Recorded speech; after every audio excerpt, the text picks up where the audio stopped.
સુરત શહેરના જહાંગીરપુરા વિસ્તારમાં નોંધાયેલ 129.58 ગ્રામ મેફેડ્રોન ડ્રગ્સના જથ્થાના કેસમાં છેલ્લા 6 મહિનાથી નાસા ફરતા આરોપીને ઝડપી પાડતી સુરત શહેર એસઓજી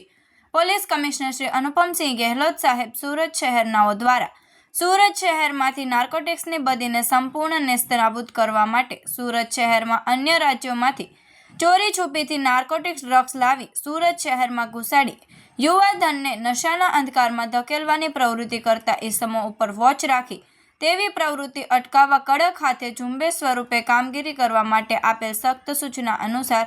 નાયબ police commissioner Shri Radipsinh Nakum SOG Surat શહેર નાઓના માર્ગદર્શન હેઠળ તથા પોલીસ ઇન્સ્પેક્ટર શ્રી એસઓજી નાઓની સૂચના અનુસાર કામગીરી કરવામાં આવેલ છે. ગઈ તારીખ 18/5/2025ના રોજ એસઓજી સુરત શહેર દ્વારા જહાંગીરપુરા શરણમ રેસિડેન્સીની સામે સ્વસ્તિક વિલા તરફ જતા રોડ ઉપરથી આરોપી સુફિયાન ઉર્ફે શીબુ હુસેન શેખનાને પકડી પાડી તેની પાસેથી પ્રતિબંધિત મેફેડ્રોન ડ્રગ્સ વજન 129.58 ગ્રામ કિંમત ₹12,95,800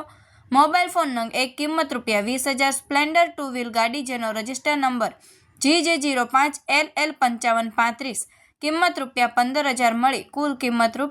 ₹13,30,800ની મત્તાના મુદ્દામાલ સાથે ઝડપી પાડવામાં આવેલ હતો.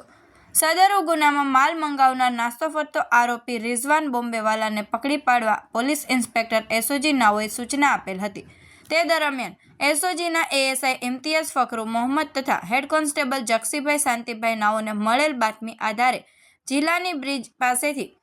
આરોપી રિઝવાન ઉર્ફે ઉસ્તાદ ઉર્ફે ગુંડો અબ્દુલકાર બોમ્બેવાલા રહે ફ્લેટ નંબર 103 મક્કા એપાર્ટમેન્ટ ભાગા તળાવ અઠવા સુરતવાળાને ઝડપી પાડવામાં આવેલ છે. સદરુ આરોપીની કાયદેસરની કાર્યવાહી કરી આગળ